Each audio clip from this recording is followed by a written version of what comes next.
ছেলেটি এমনভাবে শুয়েছিল যেন তাকে দেখে মনে হচ্ছিল ছেলেটি হয়তো মারা গিয়েছে। দূর থেকে একটি ঈগল ছেলেটিকে দেখে তাকে খাওয়ার জন্য ছেলেটির কাছে যায়। যেমনই ঈগলটি ছেলেটিকে খেতে যাবে ঠিক তখনই তার জ্ঞান ফিরে আসে। মুহূর্তের মধ্যে ছেলেটি ঈগলটিকে ধরে নিচের দিকে ছুঁড়ে ফেলে।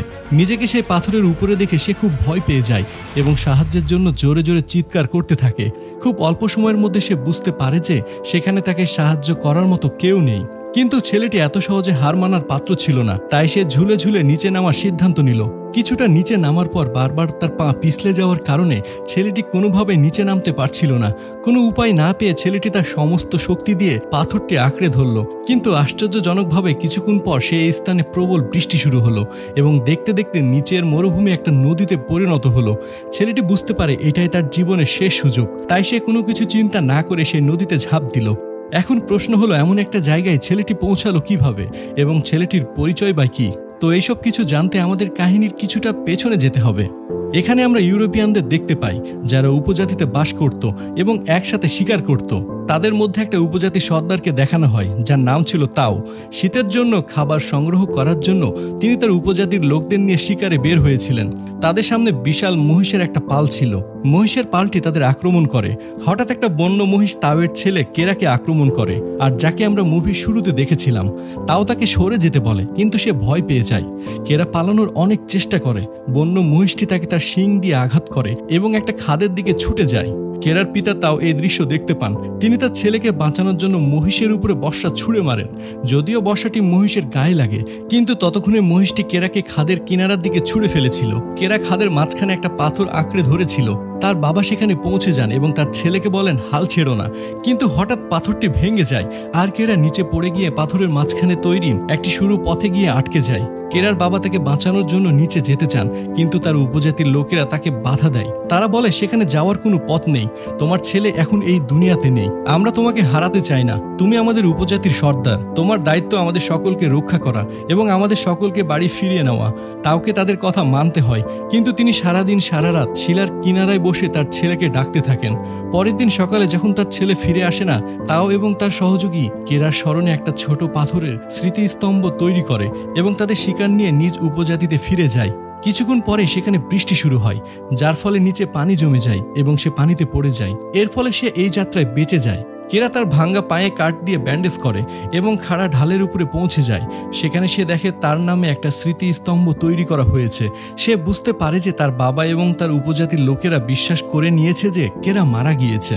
যখন সে পানি পান করতে যায় তখনই কিছু নেকড়ে তার উপরে আক্রমণ করে।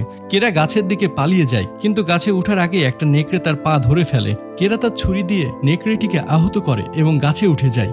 সারা রাত নেকড়েরা সেই গাছের নিচেই ছিল। সকালে যখন কেরা ঘুম থেকে উঠে তখন সে দেখে যে সব নেকড়েরা চলে গিয়েছে, শুধুমাত্র সেই নেকড়েটি সেখানে ছিল যাকে সে আগে আহত করেছিল। কেরা তার ছুরি দিয়ে নিজের জন্য একটা বল্লম তৈরি করে এবং যখন সে নেকড়েটিকে মারতে যায় তখন তার আহত নেকড়েটিকে দেখে তার প্রতি মায়া জাগে। সে নেকড়েটিকে তুলে নিয়ে গিয়ে একটা গুহায় যায়। সেখানে সে নেকড়েটির ক্ষত পরিষ্কার করে। এরপর পরের দিন সকালে উঠে সে বাইরে যায় এবং তার পায়ের ব্যথা কমানোর জন্য কিছু ঔষধি গাছ আনে। যখন কেরা পানি পান করছিল তখন নেকড়েটিও তার মুখ খুলে। কেরা তখন তাকে পানিও দেয়। প্রথমে সে কেরাকে দেখে অনেক গর্জন করে, কিন্তু কেরা তাকে বলে যে আমি তোমার কোনো ক্ষতি করব না। নেকড়েটি পানি পান করে আর নিজের প্রাণ বাঁচানোর জন্য কেরা যা খাচ্ছিল সেগুলো নেকড়েটিকে সে দেয়। ধীরে ধীরে তাদের মধ্যে একটা বন্ধন তৈরি হতে শুরু করে আর কিছুদিন তারা সেই গুহাতেই থাকে। এক রাতে কেরা তার হাতের ট্যাটুটা দেখে যা তার বাবা তৈরি করেছিলেন এবং তারপর সেই তারাগুলোকে আকাশে দেখে। সে বলে যে আমাকে ঘরে ফিরে যেতে হবে, আমার বাবা মায়ের সঙ্গে দেখা করতে হবে। পরের দিন সকালে সে তার বাড়ি ফেরার জন্য যাত্রা শুরু করে। সে নেকড়েকে বলে যে তুমি তোমার বাড়ি চলে যাও, বরফ পড়ার আগেই আমাকে আমার বাড়ি পৌঁছে যেতে হবে। কিন্তু কেরা দেখে যে নেকড়েটি তার পিছু নিচ্ছে। যদিও কেরা অনেকবার তাকে তাড়ানোর চেষ্টা করেছে, কিন্তু নেকড়ে তার পিছু পিছু যেতেই থাকে এবং যখন সে একটা শুকুর দেখতে পায় তখন সে শিকার করার চেষ্টা করে, কিন্তু শিকার করতে পারে না। কেরা বুঝতে পারে যে সে ক্ষুধার্ত, তাই কেরা তাকে খাবার দেয় এবং সে নিজেও কিছু খাবার খায়। এই প্রথমবার নেকড়েটি কেরার হাত থেকে পোকামাকড় খায়, অর্থাৎ এখন তারা দুজনে খুব ভালো বন্ধু হয়ে গিয়েছে। এরপরে নেকড়েটি একটা ছোট্ট প্রাণী শিকার করে এবং তারা একসঙ্গে সেটি খায় এবং রাতে একসঙ্গে ঘুমিয়ে পড়ে। পরের দিন সকালে নেকড়েটি কেরার মুখ চেটে তাকে জাগানোর চেষ্টা করে। কেরা বলে যে তোমার গা থেকে অনেক দুর্গন্ধ বের হচ্ছে এবং সে তাকে জোর করে নদীতে ফেলে দেয়। তারা দুজনে নদীতে গোসল করে আর সেখানে নেকড়েটি তাদের খাওয়ার জন্য একটা মাছ ধরে এবং এরপর কেরা তার ঘরের দিকে যাত্রা করতে শুরু করে। এরপর তারা দুজনে একসঙ্গে শিকার করে। কেরা তার নাম রাখে আলফা। এক রাতে তারা যখন আগুন জ্বালিয়ে বসেছিল তখনই সেখানে কিছু অন্য নেকড়ে আসে। আলফা তাদের কাছে যায়। আসলে ওরা ছিল আলফার পরিবার। কেরা বুঝতে পারে, সে আলফাকে বলে যে তোমার পরিবারের সঙ্গে যাওয়া উচিত। আলফা তার পরিবারের সঙ্গে চলে যায় এবং পরের দিন সকালে কেরা তার যাত্রা আবার শুরু করে। এখন বরফ পড়তে শুরু করেছে, অর্থাৎ খুব ঠান্ডা। কেরা ক্রমাগত তার পথে এগিয়ে যাচ্ছিল। তখনই সে দেখে যে কিছু নেকড়ে একটা মৃত শিকার খাচ্ছে, যাদের মধ্যে আলফাও ছিল। কেরা তাকে চিনতে পারে। সে আলফার দিকে দৌড়ায়, কিন্তু তখনই বরফ ভেঙে যায় এবং সে জমে থাকা পানির মধ্যে পড়ে যায়। আসলে এটি একটি বরফে ঢাকা জলাশয় ছিল। আলফা এটা দেখে তার দিকে দৌড়ে যায়। আলফা উপর থেকে লাফ দিয়ে বরফ ভাঙার চেষ্টা করে, কিন্তু বরফের তলা খুব শক্ত ছিল, তাই সে ভাঙতে পারে না।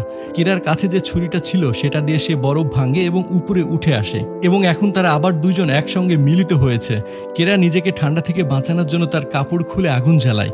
রাতে তারা দুজন একসঙ্গেই ঘুমায়। পরের দিন সকালে যখন কেরা তার যাত্রা শুরু করে তখনই সে একজন মানুষকে দেখে, যাকে দেখে সে অনেক খুশি হয়ে যায়। কিন্তু যখন সে তার কাছে যায় তখন সে দেখে যে লোকটি ঠান্ডায় মারা গিয়েছে। কেরা তার বন্দুক এবং তীর নিয়ে সামনে এগিয়ে যায়। তখনই তাদের উপরে হায়নারা আক্রমণ করে। তারা দুজনেই তাদের জীবন বাঁচাতে একটা গুহায় আশ্রয় নেয়, কিন্তু সেই গুহায় ছিল একটা সিংহ যে কেরার উপরে ঝাঁপিয়ে পড়ে। কিন্তু কেরার কাছে পৌঁছানোর আগে আলফা তাকে আক্রমণ করে। আলফা এবং সিংহ যখন লড়াই করছিল তখন কেরা তার ধনুক তীর দিয়ে সেই সিংহটিকে মেরে ফেলে।